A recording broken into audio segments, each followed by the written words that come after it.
샬롬 샬롬 샬롬 샬롬. 하나님 사랑합니다. 여러분 주 안에서 사랑합니다.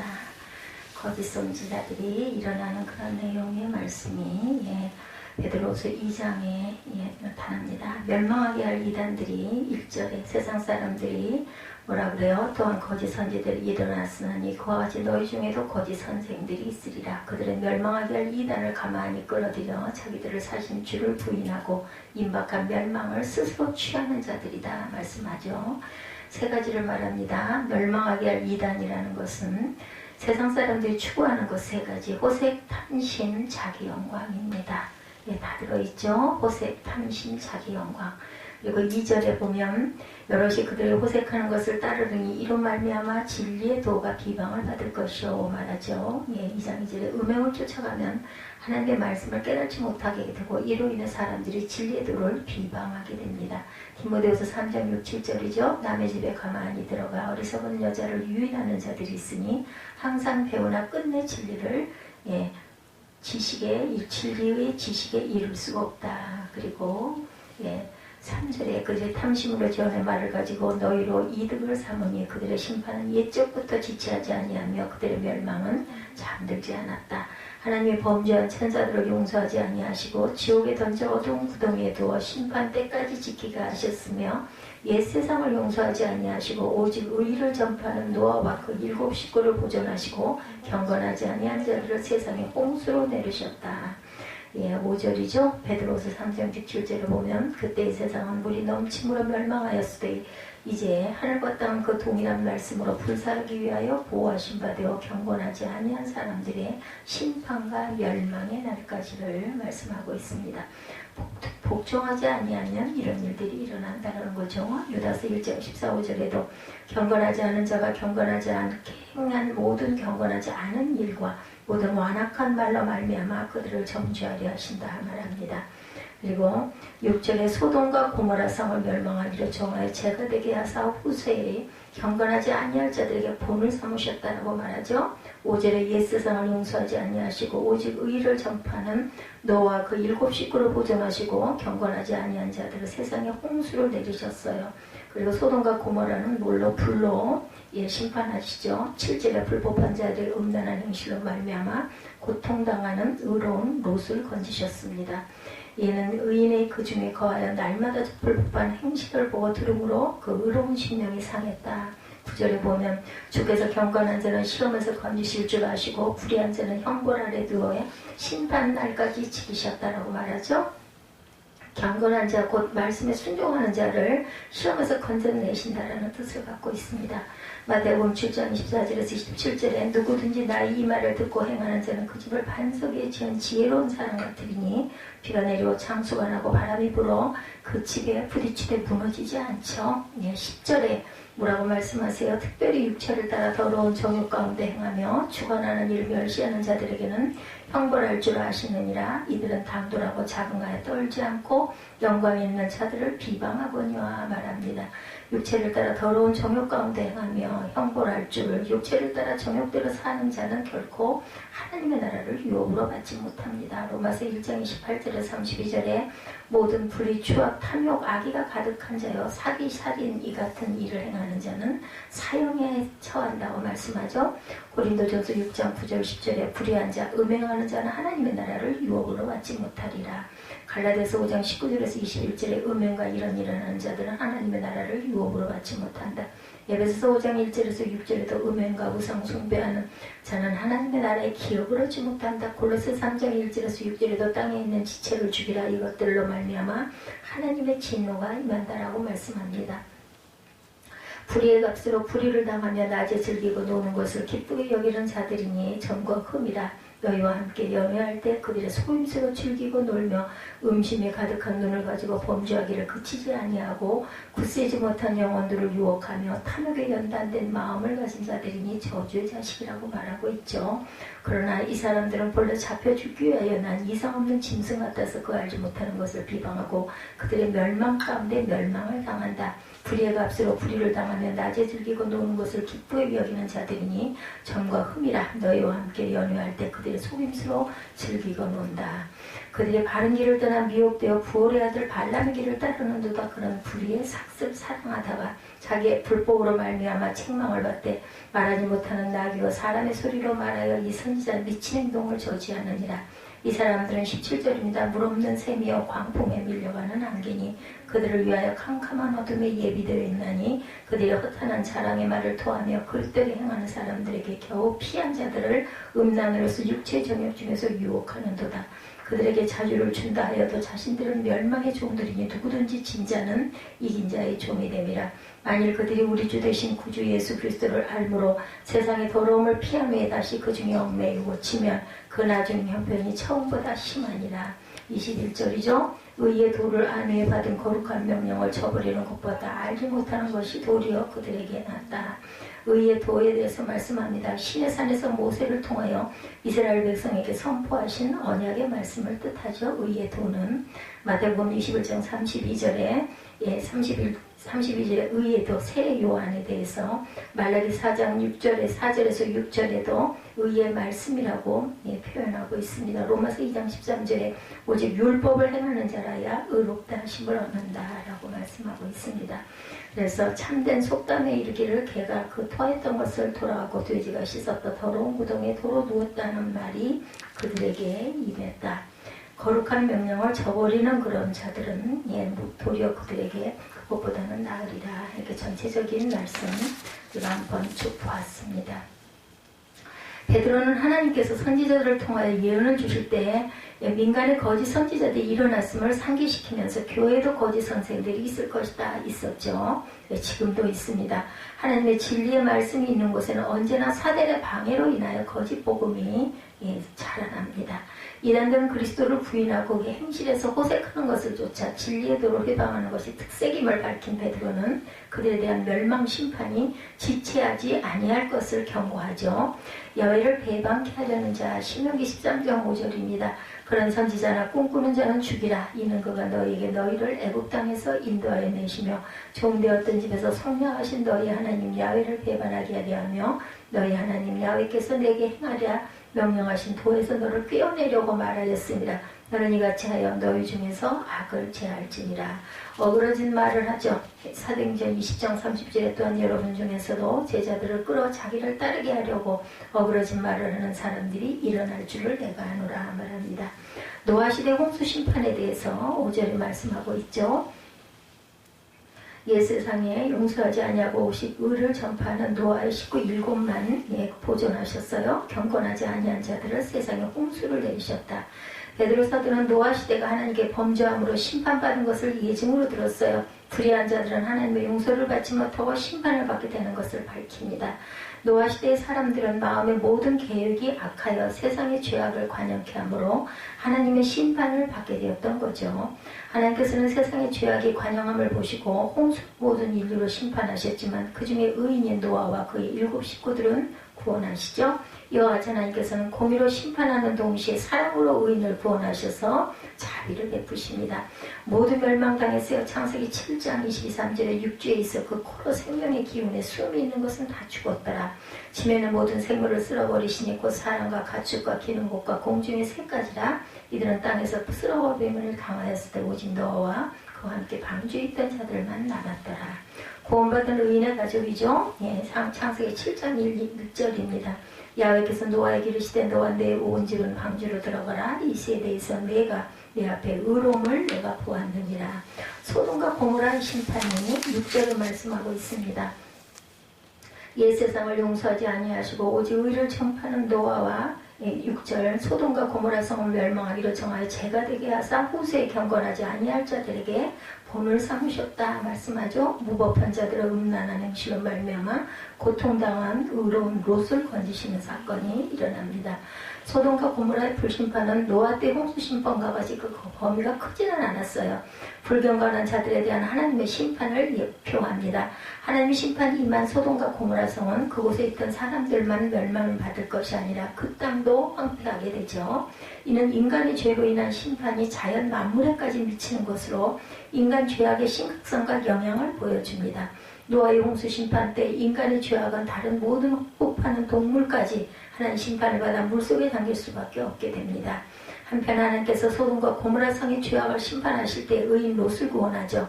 하나님께서는 의인을 죄인과 함께 멸하시지 않고 경건한 자를 불경건한 자들과 함께 취급하지 않으십니다. 하나님께서는 이와 같이 의인에 대한 보호책을 세우신 후에 악인들을 심판하죠. 간음에 대한 거울이 됐어요. 유다서 1장 7절에 소돔과 고모라와 그 이웃 도시들과 그들과 같은 행동으로 음란하며 다른 육체를 따라가다 영원한 불의 형벌을 받음으로 거울이 되었다 말씀합니다. 표본이 되죠. 소돔보다 더한 심판. 마태복음 11장 23, 4절에 예수께서 말씀하시죠.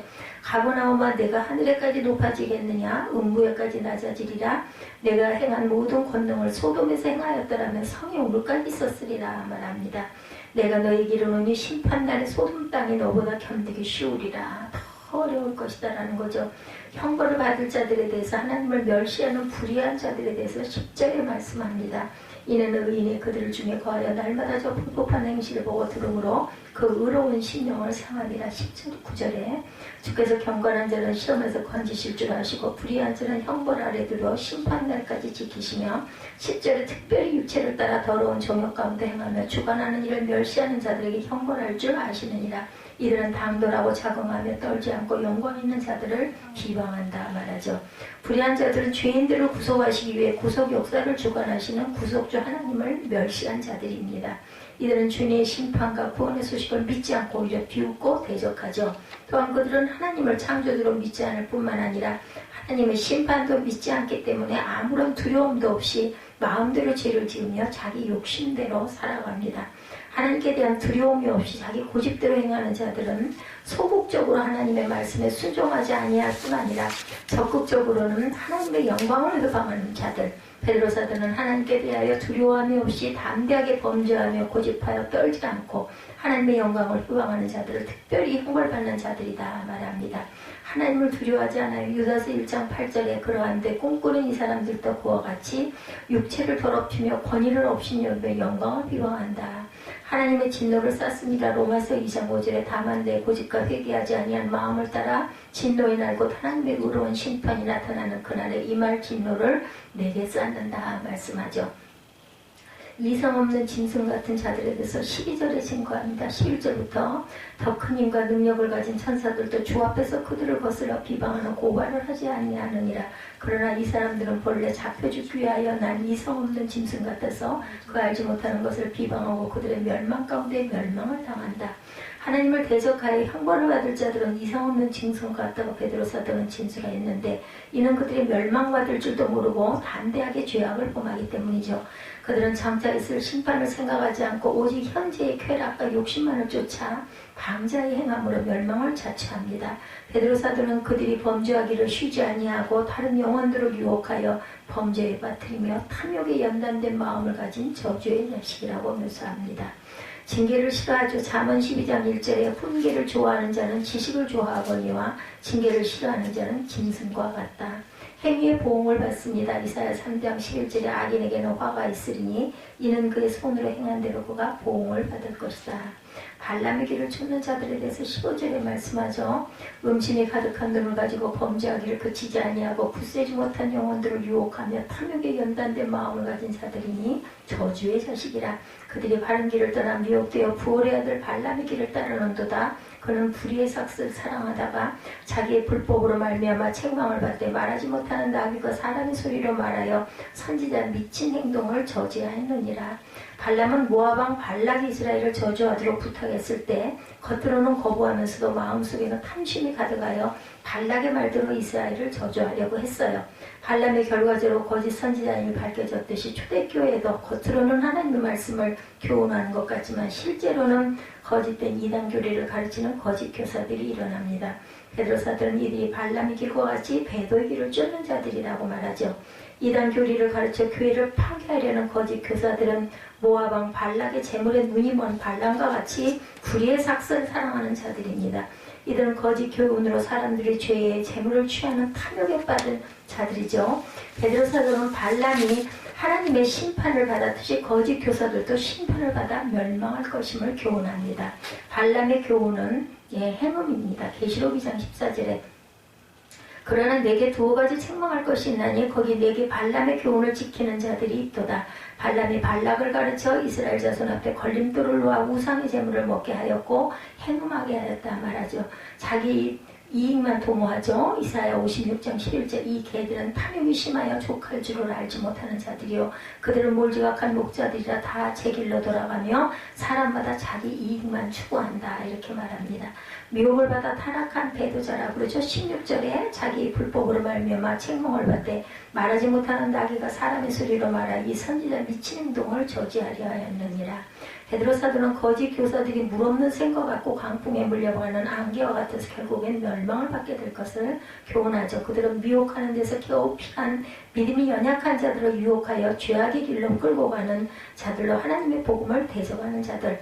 그들은 자유를 준다고 하면서 유혹하지만 사실은 그들이 주는 자유는 육체의 소욕을 쫓는 자유로 멸망의 길을 가는 것이다. 자유를 육체의 기회로 삼는다 그러죠. 갈라디아서 5장 13절입니다.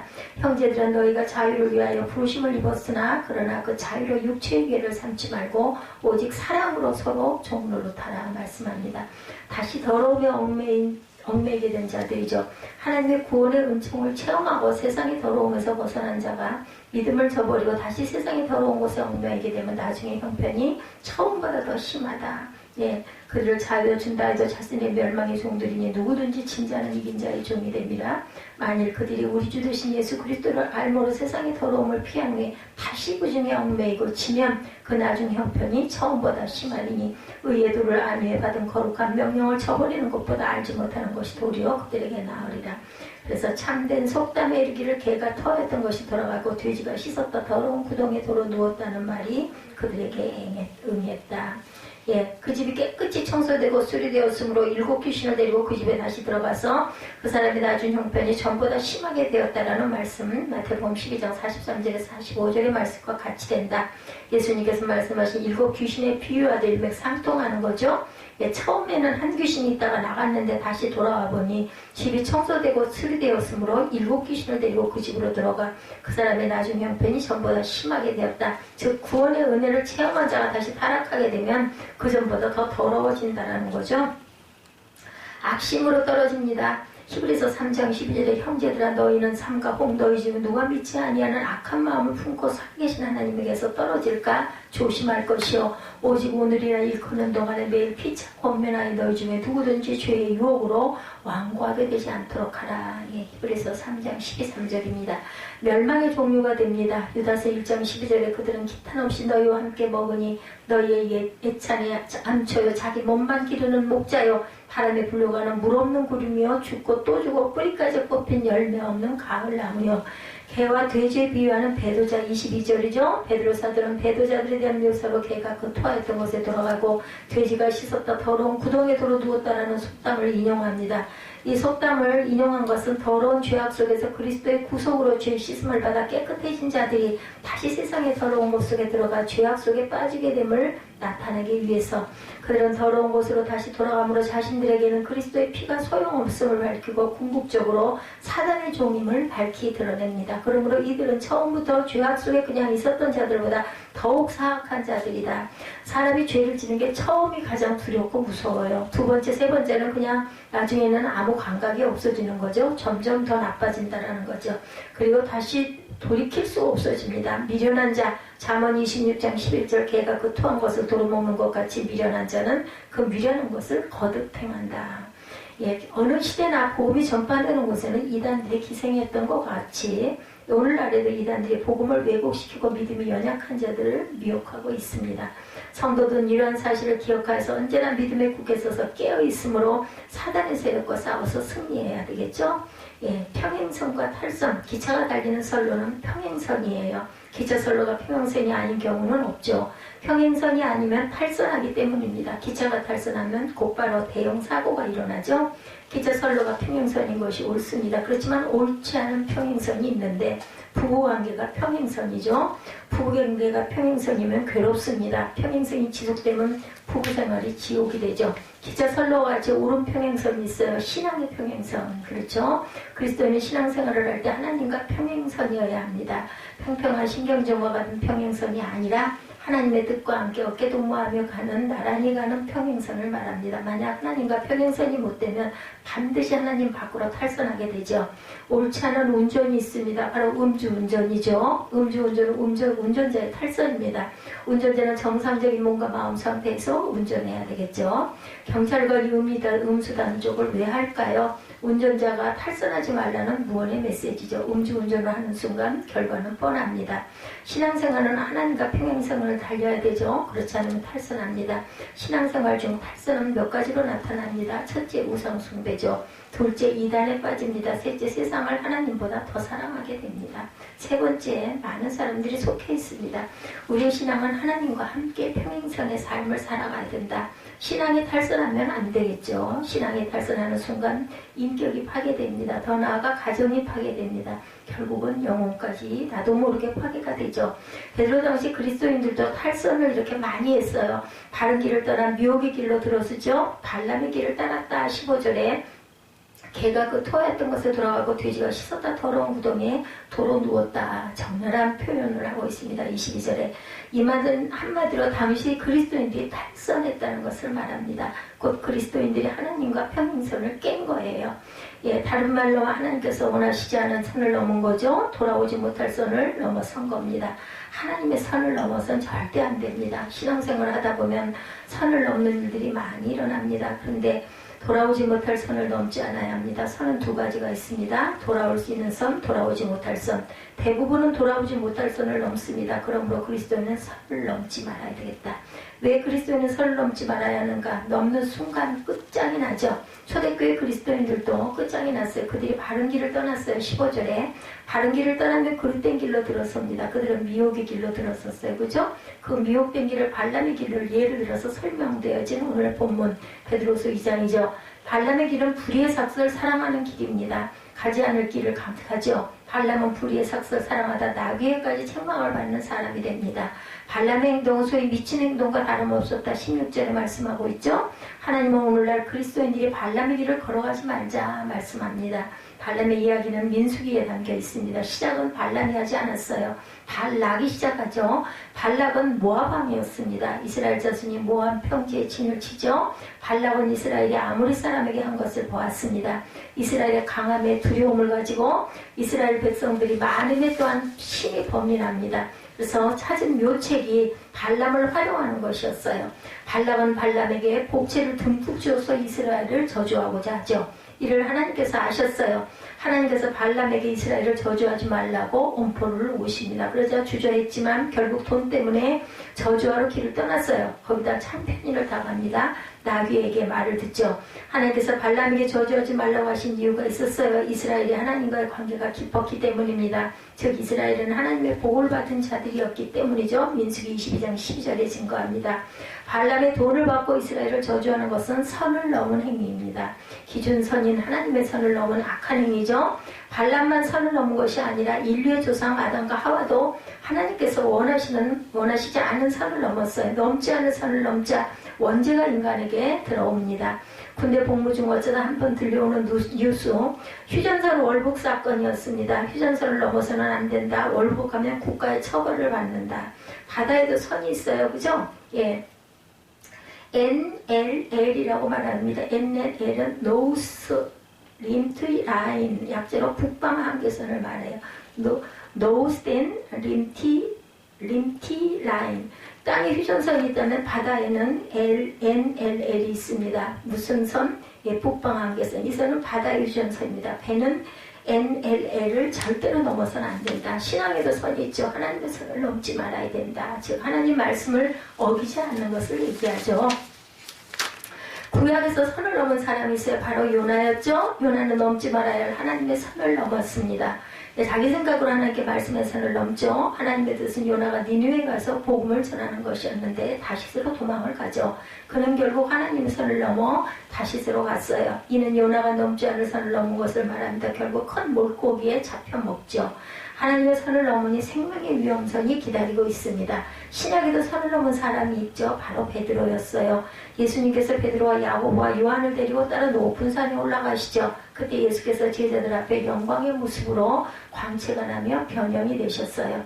베드로는 엘리야, 모세 그리고 예수님 세 명이 함께 대화를 하는 것을 목격합니다. 그래서 베드로가 넘지 않을 선을 넘습니다. 이것이 마가복음 9장 5절 말씀이죠. 베드로가 예수께 고하되라 삐어 우리가 여기 있는 것이 좋사오니 우리가 초막셋을 짓되 하나는 주를 위하여 하나는 모세를 위하여 하나는 엘리야를 위하여 하사이다. 베드로는 예수님의 마음을 헤아리지 않았어요. 베드로는 예수님께서 평생 그곳에 살자고 해도 안 된다고 말해야 했습니다. 하지만 먼저 그곳에서 살자고, 이는 명백히 선을 넘은 사건이죠. 신앙생활은 선 지키기입니다. 우리가 왜 예배를 드리는가? 어떤 선인지 알기 위함이죠. 우리가 어디까지 선을 지켜야 하는지를 알기 위함입니다. 내 선이 아니라 하나님의 선을 지킬 수 있는 사람이 되는 시간이기도 합니다. 저도 종종 선을 넘습니다. 바로 분노의 선이죠. 어제도 분노가 있었지만 분노는 넘지 않아야 할 선입니다. 짜증은 아직 선을 넘은 상태가 아니죠. 그렇지만 짜증이 지나치면 분노로 변합니다. 어떤 일이 있어도 짜증을 넘어서 분노라는 선을 넘지 말아야 합니다. 마음을 지켜야 되겠죠. 그렇지만 종종 넘게 되면 많이 괴롭습니다. 마음의 분심과 갈등과 미움이 일어나죠. 믿음의 선은 넘어야 합니다. 우리는 하나님의 선을 넘지 않아야 되죠. 그 이유는 돌아오지 못할 선이 되기 때문이죠. 월복하면 다시 돌아올 수가 없습니다. 반대로 넘어야 할 선, 믿음으로 행동하는 삶입니다. 믿음으로 행동하는 삶은 과감하게 해야 되죠. 하나님께서 기뻐하시는 삶은 행동으로 옮길 줄 알아야 합니다. 그런 사람이 바로 오병이어 기적사건의 단추에 제공한 안드레죠. 당시 6월절이 다가오고 있었어요. 그때도 많은 무리들이 예수께 몰려들죠. 그러다가 빌립이 많은 사람이 식사를 걱정합니다. 아무리 적어도 200데나리온 정도의 떡이 있어야 한다 걱정하죠. 안드레는 말로만 걱정하지 않았고 행동을 했습니다. 한 어린아이가 가지고 있던 보리떡 5개와 물고기 2마리를 예수께 가져온 믿음이에요. 어떻게 저 같아도 그걸 어떻게 뭐에다 쓰겠다고, 그죠? 안드레 행동을 본 예수께서 말도 안 되는 또 행동을 또 하시죠. 5,000명의 사람들에게 앉게 하라고 하시죠. 그 뒤 떡을 가지고 축복 기도를 하신 다음에 사람들에게 나눠주라고 말씀하죠. 그러자 5,000명이 배부르게 먹은 후 12바구니가 남기는 사건, 오병이어의 사건이죠. 기적이 일어납니다. 믿음으로 행동하니 예수께서 오병이어의 기적을 일으키신 거죠. 이와 같이 믿음으로 행동하는 것은 선을 넘어도 좋다는, 많이 넘어도 좋습니다. 믿음으로 하는 행동은 선을 넘어도 됩니다. 제자들이라도 다 믿음의 행동을 한 것은 아니에요. 의심만 일삼는 제자도 있죠. 도마와 같은 사람입니다. 도마는 예수님과 함께 3년을 보냈어요. 그럼 예수님의 마음을 알 수 있는 시기죠. 공생애 때 예수께서 3일 만에 부활하신다고 말씀하셨어요. 그걸 마음속에 품어야 했는데 도마는 의심으로 품습니다. 도마는 예수께서 부활로 찾아오시자 의심병이 또 도집니다. 예수께서 사흘 만에 살아나신 것을 보지 않고는 믿을 수 없다 그러죠. 그래서 예수께서 도마에게 손을 내밀어 내 옆구리에 넣어보라고 말씀하죠. 요한복음 20장 27절입니다. 그리고 한마디 붙입니다. 믿음 없는 자가 되지 말고 믿는 자가 되라. 믿음의 선을 넘으면 아름답습니다. 그렇지만 넘지 않으면 추한 사람이 되고 맙니다. 도마는 의심 때문에 믿음의 선을 넘지 못했어요. 그는 결국 의심에 갇힙니다. 믿음의 선은 넘어야 합니다. 그렇지만 돌아오지 못할 선은 절대로 넘어서는 안 되죠. 하나님과의 관계는 마네킹과 같아야 합니다. 어떻게 해야 돌아오지 못할 선은 넘지 않을 수가 있는가? 하나님과의 관계에서 마네킹처럼 행동해야 되겠다. 마네킹은 어떤 일도 하지 않아요. 주인이 하고 싶은 대로 마네킹은 움직입니다. 옷을 아가씨 옷을 입혀놓으면 아가씨 모습이 되고, 중년의 모습을 입혀놓으면 중년의 모습이 되죠. 그 상태로 하루 종일 서 있습니다. 손님이 아무리 뭐라고 해도 가만히 있을 뿐이죠. 마네킹은 절대 주인의 선을 넘지 않습니다. 그리스도인은 때로 신앙생활을 마네킹처럼 해야 할 때가 있습니다. 어떤 사람이 뭐라 하더라도 마네킹처럼 장승처럼 행동합니다. 반응을 보이지 않아야 합니다. 말도 하지 않아야 되고, 특히 우리가 화를 내려는 찰나, 죄악의 선을 넘을 찰나, 우상을 숭배하게 될 찰나, 반드시 마네킹과 같은 그러한 단단한 믿음, 마네킹으로만 그치면 안 되죠. 하나님께서 원하시는 것을 해야 합니다. 신앙생활을 하다 보면 하나님께 말씀하시죠. 정욕을 쫓지 말라, 내 뜻들을 따라라, 삶으로 나를 드러내라, 이런 말씀을 하십니다. 이런 하나님의 뜻을 따르려면 우리가 해야 할 일은 하나님만을 바라보는 주바라기라고 말하죠. 하나님을 바라볼 때 하나님의 뜻을 따를 수 있기 때문이죠. 예, 해바라기가 항상 하늘을 향하고 있어서 해 방향을 따라가죠. 신기할 정도로 돌아다닙니다. 하나님만을 바라볼 때 나의 영혼아 잠잠히 하나님만 바라라. 물은 나의 소망이 그로부터 나오는도다. 마네킹이 유리창 방만 바라보고 있듯이 우리는 하나님만 바라보고 있어야 된다. 절대로 그렇게 되면 선을 넘지 않습니다. 마네킹은 창문 밖으로 뛰어나가지 않습니다. 우리도 하나님의 품 밖으로 뛰어나가면 안 되죠. 내 영혼이 잠잠히 하나님만 바랄 때 갈등의 선이 사라집니다. 그리스도인이 선을 지키려면 새겨둘 말이 있어요. 너는 내 아들이다. 하나님의 아들은 하나님의 아들답게 행동하게 되죠. 신분을 망각하면 망나니처럼 행동합니다. 아들은 아버지의 얼굴에 먹칠하지 않아야 되죠. 우리도 하나님의 얼굴에 먹칠하지 않아야 됩니다. 우리가 하나님께서 하신 너는 내 아들이라 라는 말씀을 새겨두면 절대로 선을 넘지 않을 줄 믿습니다. 공기청정기가 되어야 되겠죠. 하나님의 선을 넘지 않고 그 선을 지키며 살고 선을 지키며 살면 세상에 정화하는 사람이 됩니다. 그리스도인은 세상의 공기청정기와 같은 사람이기 때문이죠. 세상은 황사와 미세먼지 등으로 숨쉬기가 힘듭니다. 세상에 황사와 먼지가 가득하다면 사람들에게는 죄악이 가득하게 되고 우상에 빠져 삽니다. 불법의 앞잡이로 살아가죠. 황사와 미세먼지 가득한 세상을 누가 바꿀 수 있는가? 오직 그리스도인 뿐입니다. 황사와 미세먼지 대책은 공기청정기다. 그리스도인은 세상의 공기청정기가 되어야 되죠. 세상의 공기청정기가 되어 숨 쉴 수 있는 세상으로 만들어 나가야 합니다. 그러려면 행실도 공기청정기와 같아야 되겠죠. 발람과 같은 행실이어서는 안 됩니다. 발람과 같이 탐욕을 추구해서도 안 되죠. 예수님과 같이 십자가를 지는 삶을 살아야 합니다. 그리스도인은 세상의 공기청정기고 공기청정기가 되려면 갖출 것이 바로 빛과 소금 같은 사람이 되는 것이죠. 나아가 빛의 열매를 맺는 사람이 되는 것입니다. 에베소서 5장 9절에 빛의 열매처럼 모든 착함과 의로움과 진실합니다. 빛의 열매가 맺히는 순간 공기청정기와 같은 삶을 사는 삶이 되죠. 착함과 의로움과 진실함으로 사는 순간 이미 세상에 탁한 공기가 정화되고 있는 거죠. 그럼 이미 세상에 빛과 소금의 역할을 하고 있는 것입니다. 그리스도인들은 세상의 공기청정기, 미세먼지가 많아지면 집집마다 청정기가 놓이게 되죠. 빛과 소금을 사랑해죠. 옆이 아니라 위를 바라봐야 되죠. 그리고 우리가 빛과 소금의 삶을 살려면 하나님의 영역 안에서 살아가야 합니다. 죄악에선 우상의 우상 숭배에선 탐욕의 선을 넘지 않고 우리가 선을 넘지 않으려면 세상인 옆이 아닌 하나님인 위를 바라볼 줄 알아야 되겠다. 언제나 그리스도인의 관심은 옆이 아니라 위입니다. 위를 보려 짝퉁 것 같은 것이 아니라 요즘 말로 진짜 위를 볼 줄 알아야 되겠죠. 잘못된 위를 바라본 종교가 있습니다. 이슬람이죠. 그 이유는 이슬람이 잘못된 신을 섬기기 때문이죠. 알라를 섬기죠. 그러다 보니 인간 이하의 행동을 자행하게 됩니다. 위를 보지 않는 종교, 인격적인 하나님을 믿는 종교라면 이런 행위로는 일어날 수가 없는 그러한 종교들, 미단들이죠. 인간에게는 숨을 쉬는 것 자체가 사실은 기적입니다. 저도 그렇게 생각을 합니다. 하나님은 숨 쉬는 기적 이상을 행하시는 분, 왜냐하면 숨을 우리에게 주셨기 때문에 마치 다니엘에게 보여주셨던 것처럼 사적으로 해서 살아날 수 있는 기적을 일으키시는 분이 하나님이십니다. 위에 계신 하나님을 바라보았더니 밖에 가운데 놀라운 성장을 이루고 갑니다. 바로 이슬람의 상징국가 중 하나인 이란이죠. 이란에서는 박해가 증가하는데도 반대로 폭발적인 성장을 이룹니다. 이란은 현재 전 세계에서 기독교 인구가 가장 빨리 성장하고 있는 국가입니다. 이란은 현재 1979년 이란 기독교인들은 대략 500명으로 알려졌으나 현재는 50만 명으로 증가했어요. 지하교인의 수는 약 100만 명 정도로 추정이 된다고 합니다.